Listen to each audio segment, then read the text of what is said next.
My missing sister showed up at our doorstep after 26 years. I wish she never came back.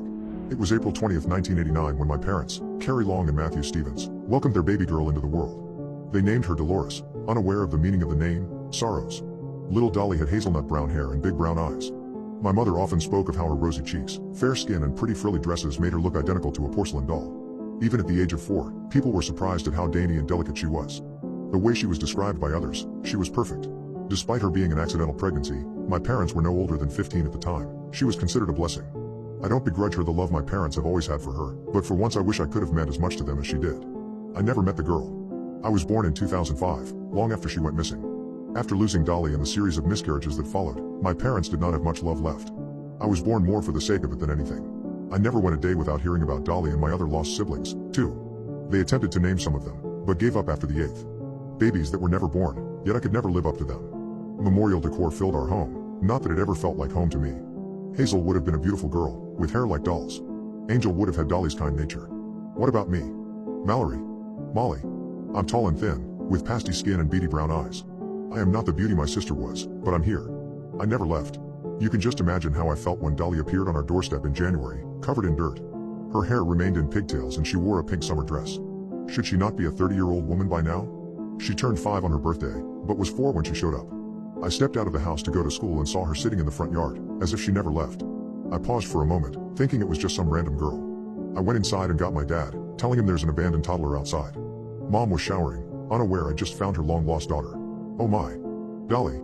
Dolly, is that you? Come to daddy, baby girl, I've missed you so much, he sobbed as he squeezed her tight. She didn't react at first, only when he pulled away, looked into her eyes and said gently, Dolly?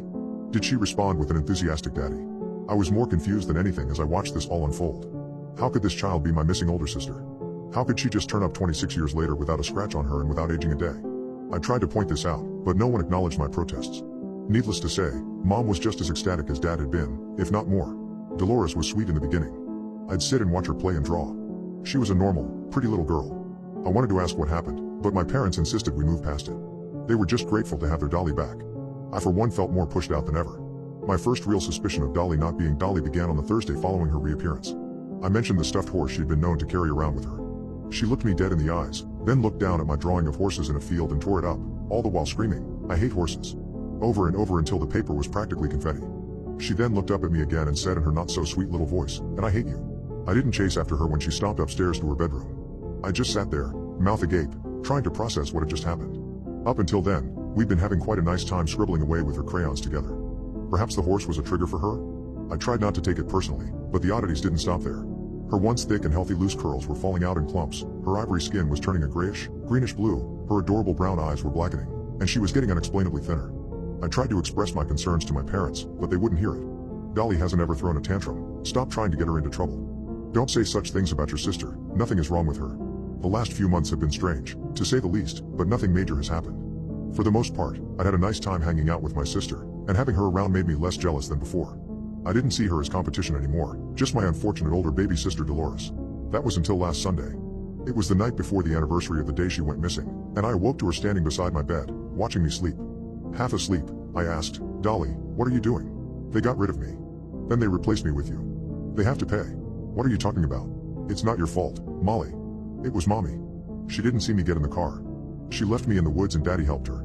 They have to pay. She then walked out, and went to sleep. It didn't happen again and neither of us mentioned it. I began researching her disappearance. The things she said, what did they mean? I thought about how she hadn't aged and how she'd been covered in dirt when I found her. Then I thought about my mother's history of suicide attempts near the time of Dolly's disappearance. Then I thought about her unusually colored skin, her hair, and her eyes. I researched children going missing and coming back the exact same age. Dolores was one of many. All the children died mysteriously after being found, and a lot of them did some strange things before they passed. Some killed animals, family pets, siblings, family, other children their age. Or they commit arson, attack people, or made strange art.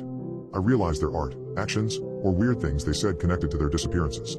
Maggie Price was found in her backyard, 13 years after her disappearance, still a little girl, and covered in bruises. She cut her dad's hands off as he slept, before stabbing him in the throat. Their decaying bodies were found 3 days later. There were all sorts of stories like this. It occurred to me to check Dolly's drawings. Cars. Forests. Dirt. Shovels. Mom and Dad with X's for eyes. I ran to the garage where her toy horse was framed on the wall, then climbed into my dad's car. When I got to the woods closest to my house, I knew where to go. Our old dog, Ducky's grave. There it was. An empty hole beside his place of burial. Something had escaped. No, someone. I've been staying at a friend's house since then. I know that I can't stop Dolores from completing her unfinished business, or I'll become part of it. I'm starting the grieving process for her and my parents now, to make it easier for myself when they die. To be honest, I'm going to miss Dolly the most.